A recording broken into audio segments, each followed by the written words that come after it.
大家好，我是田园，今天给大家分享一个椒盐油酥千层饼做法。首先我们准备300克的普通面粉，先加入3克盐，再加入3克酵母粉，接着我们用筷子先把它们充分搅拌均匀。搅匀后，我们再少量多次的加入大约170克的清水，接着我们用筷子先把它们搅拌成这种面絮状，然后再下手把它们揉成像这种偏软一些的光滑面团。面团揉好后，我们再给它盖上保鲜膜，让它常温醒发至2倍大。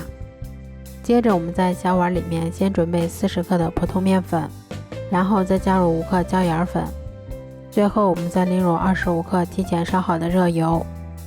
接着我们用筷子把它们充分搅拌均匀就可以啦。面团醒好后，我们先给它揉一揉，排出里面的空气，然后再把它擀成一张厚度约3毫米的长方形饼皮。擀好后，我们在表面先涂抹上一层刚刚做好的油酥，接着我们再像这样先把它从两边往中间折叠一下，然后再把它从两头往中间再次给它折叠一下。折叠好后，我们把它再次擀成一张厚度约3毫米的长方形饼皮。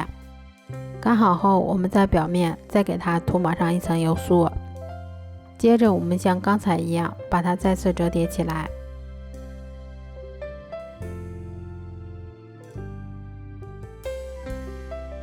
折叠好后，我们再把它擀成一张厚度约5毫米的长方形饼皮。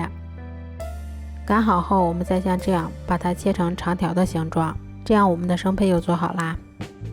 都切好后，把它们依次放到铺有贵油纸的烤盘里面。接着我们在表面先喷上一层白糖水或者蜂蜜水，最后我们在表面再撒上一些白芝麻增香。接着我们再给它盖上保鲜膜，让它2次醒发30分钟左右。30分钟后，我们再把它放到烤箱里面，烤箱中层上下火210度，烤18分钟左右就可以啦。这样做出的椒盐油酥千层饼，吃起来外酥里软又多层，味道比外面买的还要好。如果喜欢的话就试试吧。喜欢我的视频就关注我吧，谢谢您的支持。